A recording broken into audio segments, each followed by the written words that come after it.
एक किताब के विमोचन में शामिल हुए शरद पवार ने कहा कि अगर उनकी पार्टी एनसीपी के साथ ही कांग्रेस और शिवसेना यूबीटी तय कर ले कि महाराष्ट्र में बदलाव लाना है तो राज्य में बदलाव आकर ही रहेगा। अजीत के विद्रोह के बाद ये पहली बार है कि जब एमवीए के 3 सहयोगी एक मंच पर मौजूद थे। क्या महाराष्ट्र में बदलेगा सियासी समीकरण? आइए देखते हैं। राष्ट्रवादी Congress party NCP chief Sharad Pawar ने महाराष्ट्र में विपक्ष को एकजुट रखने के लिए हुंकार भरी है। उन्होंने कहा है कि अगर उनकी पार्टी एनसीपी के साथ ही कांग्रेस और शिवसेना यूबीटी तय कर ले कि महाराष्ट्र में बदलाव लाना है तो राज्य में बदलाव आकर ही रहेगा। बता दें कि तीनों पार्टियां महाविकास अघाड़ी गठबंधन में शामिल है। एक पुस्तक विमोचन समारोह में बोलते हुए शरद पवार ने कहा कि वर्तमान राज्य सरकार के साथ जुड़ना मुश्किल है। पिछली सरकारों को याद करते हुए पवार ने कहा कि पहले ही सरकारों ने प्राचीन कला संस्कृति, साहित्य और इतिहास के संरक्षण में काफी मदद की। जिस कार्यक्रम में पवार ने ये सभी बातें कही उसमें शिवसेना यूबीटी प्रमुख उद्धव ठाकरे और वरिष्ठ कांग्रेस नेता बालासाहेब थोराट भी मंच पर मौजूद थे।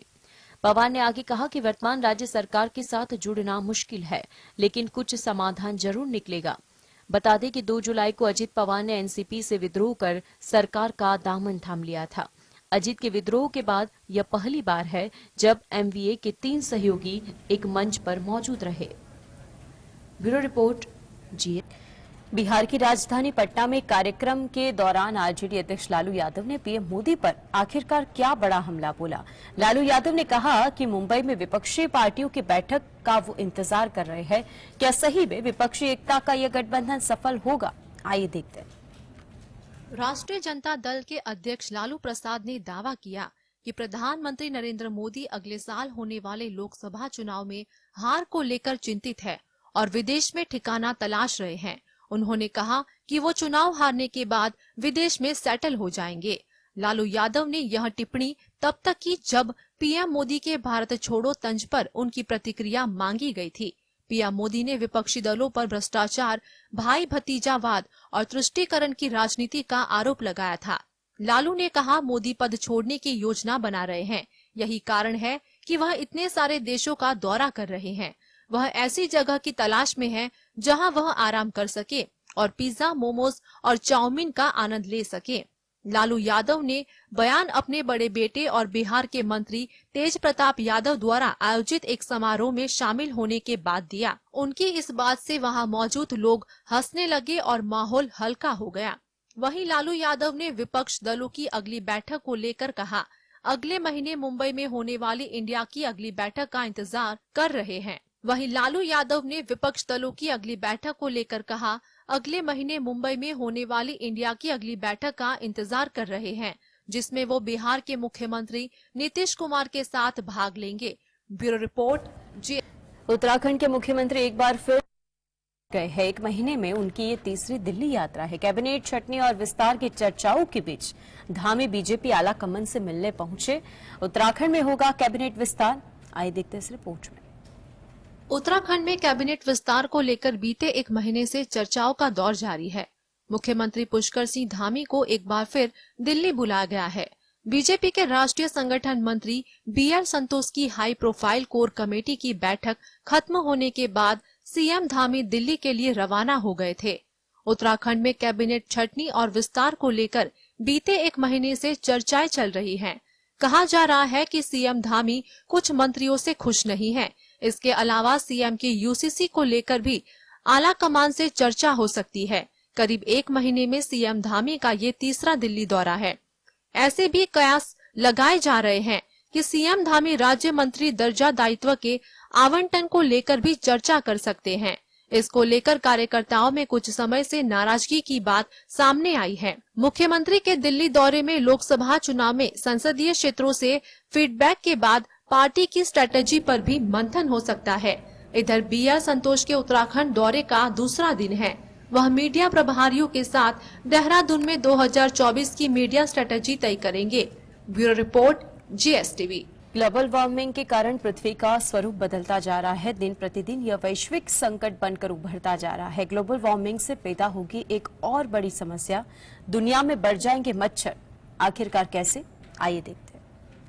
ग्लोबल वार्मिंग के कारण जलवायु में बदलाव, तापमान में वृद्धि, कृषि पर बुरा प्रभाव, मृत्यु दर में वृद्धि, प्राकृतिक आवास का नुकसान जैसे हानिकारक दुष्प्रभाव देखने को मिल रहे हैं। इसके अलावा एक ऐसा दुष्प्रभाव भी है जिस पर किसी ने गौर नहीं किया है, वो यह है कि ग्लोबल वार्मिंग के कारण मच्छरों की तादाद बढ़ जाएगी।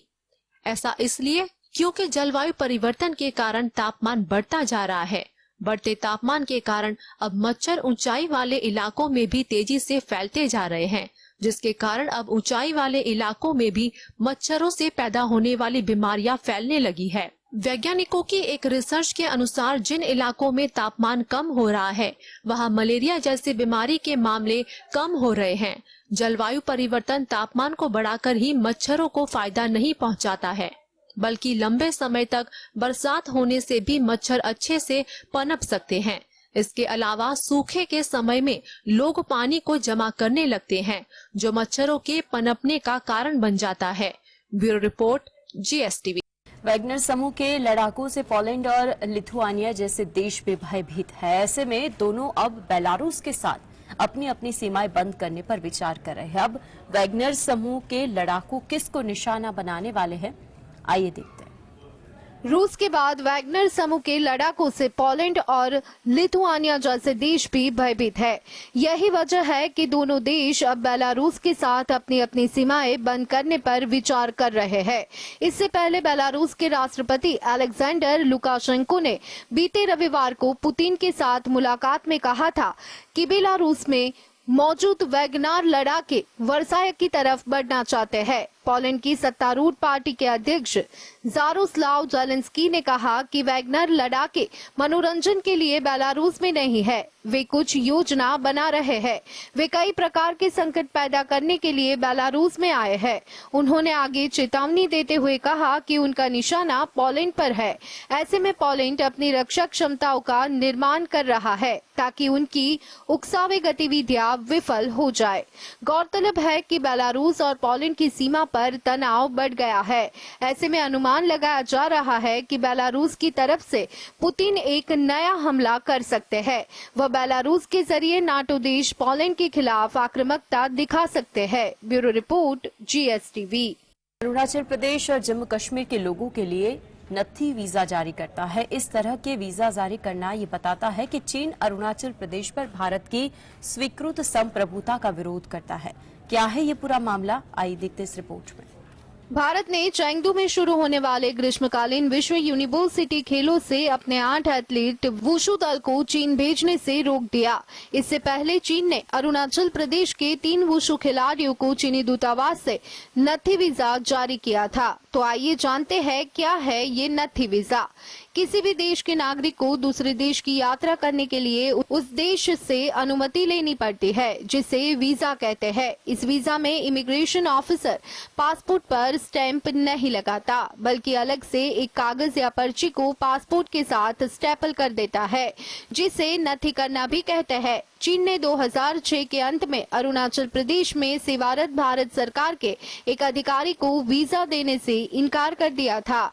इसके बाद उन्होंने अरुणाचल प्रदेश और जम्मू कश्मीर के सभी भारतीय नागरिकों को स्टेपल्ड वीजा जारी करने की प्रथा शुरू की। साफ है कि नत्थी वीजा मुद्दा अरुणाचल प्रदेश को लेकर भारत और चीन के बीच सीमा पर जारी गतिरोध की याद दिलाता है।